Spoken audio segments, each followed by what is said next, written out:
For our A2 coursework, we produced a documentary about video games and a double-page spread and radio advert advertising the documentary.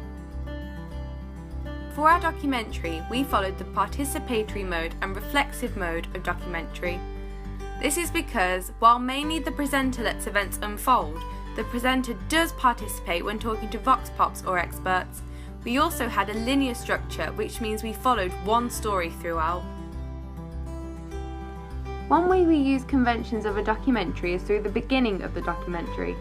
Both ours and the professional documentary begin with archival footage with a voiceover. It's called esports. Every day, all over Europe, the world's best gamers are competing, and hundreds of thousands of people are watching. Video gaming has become a big part of society. The variety of games is almost unbelievable, with concepts varying from living your dreams to playing out a fantasy. The industry is huge, appealing to both adults and children alike. Also, our documentary used conventions by having the presenter introduce the key points for making the documentary before the title sequence starts. I want to know the inside story of esports, how it's gone from an underground hobby to a multi-million-pound world, and what sacrifices you must make to become an elite professional gamer.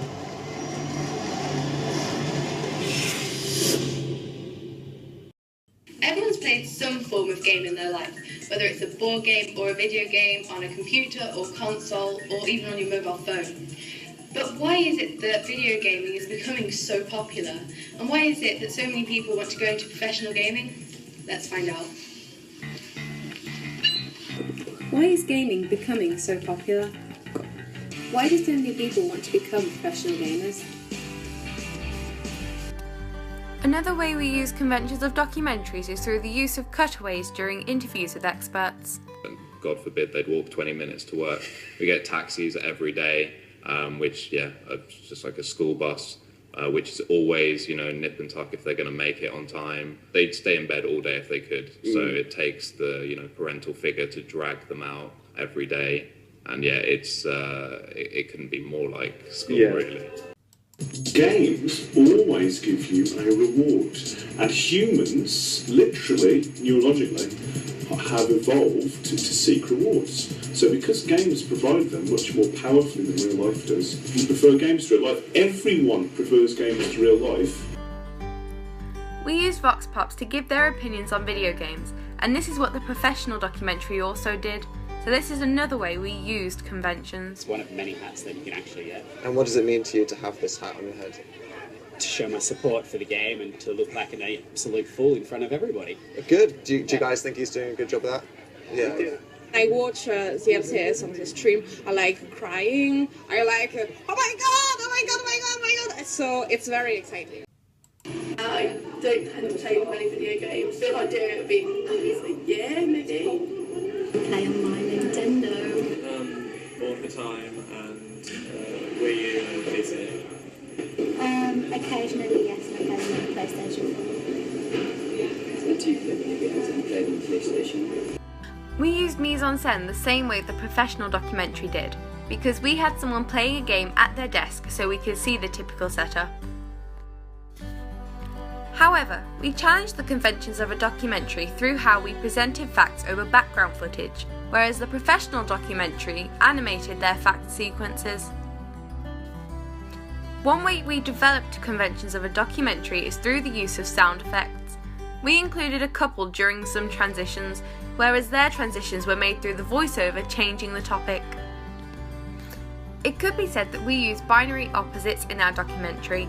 The binary opposites theory was developed by Levi Strauss, who said that there are binary opposites in media, such as light and dark. Our documentary had the binary opposites of the good points and bad points about the increase in video games and its impact on society. The professional documentary did not have any specific structure such as this, so we have challenged conventions by presenting a balanced argument.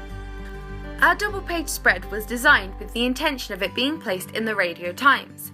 This means we tried to follow the Radio Times' style, while still putting our own spin on it. Our double-page spread and the professional double page spread both have a large title at the top of the page explaining the information that will be included in the article, but our title is the name of our documentary. The professional double page spread has a question as the title, which intrigues the reader. In this way, we have challenged the conventions of double page spreads, because by having our documentary name as the masthead, we are relying on that to interest the reader. We have used conventions of a double page spread here because we have used pictures frequently, just as the professional double page spread has. This breaks up the text and makes it more pleasant to read. Our double page spread and the professional double page spread also have text next to the pictures to explain why the pictures are relevant, which makes the article more interesting for the reader. The professional double page spread doesn't have any grab quotes, which are quotes in a larger font put through the article to break it up, but ours does. This means we have developed conventions. Grab quotes are a convention of double page spreads in general, yet we have used it when the professional one hasn't, so we have developed the professional structure of a double page spread in the Radio Times. Both our double page spread and the professional double page spread have a short introduction to the article, briefly stating what this article will entail. We have used conventions of double page spreads by including this, and this will make the double page spread more professional and it will grab the reader's attention. Our radio advert was inspired by those that you hear on BBC radio stations. It used the convention of being 60 seconds long, so it doesn't take up too much airtime and doesn't make the listener bored. Here is how we used, developed and challenged conventions in our radio advert. What? It's game terms. Come on, man, you should know that. Sorry, more of a board gamer guide than video games. Video games or board games, which do you prefer? The video game industry has increased over the last few years, but is it all really good? In 2011, 64 million American children aged 2 to 17 played video games. That's a 9% increase since 2009. Haven't you said this on your new documentary, Gaming vs Reality, on BBC 3 at 9 PM on Thursday the 19th of February? Games always give you a reward, and humans, literally, neurologically, have evolved to seek rewards.